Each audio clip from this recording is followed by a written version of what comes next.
I want you to think about all that he went through in that last week of his life for you. It was a week where everything changed in the history of the world and in the trajectory of all of our lives. It started with Palm Sunday. He rode into Jerusalem for you. He knew that when he got there, the same people that were cheering for him would be the same people, not just days later demanding that he be put to death, but he did it for you. He came into Jerusalem and there were people that were so excited because this guy who was the Messiah, they finally expected, they didn't know whether or not he could redeem them from their sins. They didn't know about all that stuff. But what they did think was that he was coming to restore political glory back to them. They had been so ravaged by the Romans that they were expecting this was the guy that was going to restore Israel to her former glory. And so they laid down their palm branches and they shouted, "Hosanna, King of the Jews." They were so excited because, they'd been conquered by everybody at that point, by the Assyrians and by the Babylonians and the Persians and the Greeks and the Romans. They were 0 for 5 and their season was not improving at all. So they were excited that somebody had finally come. They were so excited that Jesus was going to give them political victory. They didn't realize that that's not why Jesus came. He didn't come to Jerusalem to kick out the Romans. He came to kick out sin. He came to make sure that none of us had to pay our own wages for our sin. Aren't you glad about it? That's not what they expected. It's not even what they wanted. Can I just take a rabbit trail to tell you that to me, Palm Sunday represents all the times that we get real excited because of all the things we expect that Jesus has come to do for us.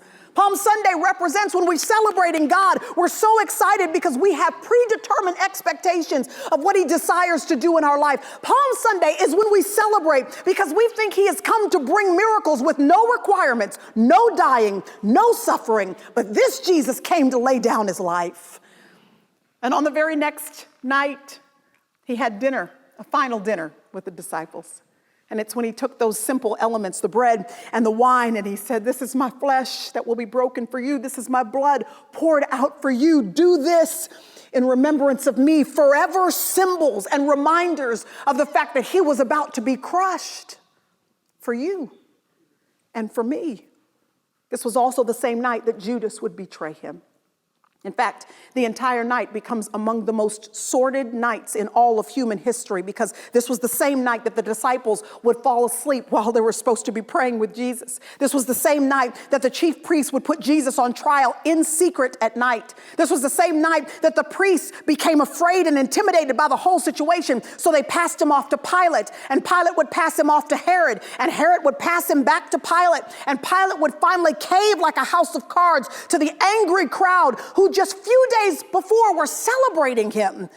All in all, Jesus endured 6 different trials. He survived brutal whippings and beatings and mockings. He was dressed in purple, a robe just to mock him. There was a crown of thorns that was not lightly placed upon his head. It was driven into his skull for you and for me. The people who had just celebrated him, now they were demanding his death. He knew that going in, but he did it for you. And he did it for me.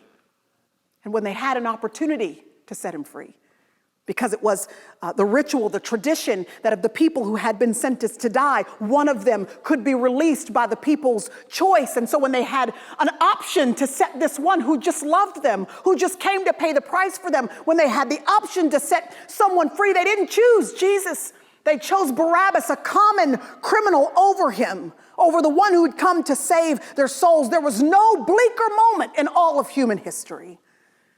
They hung him high. They stretched him wide. He hung his head. And for me and for you, he died. That's love.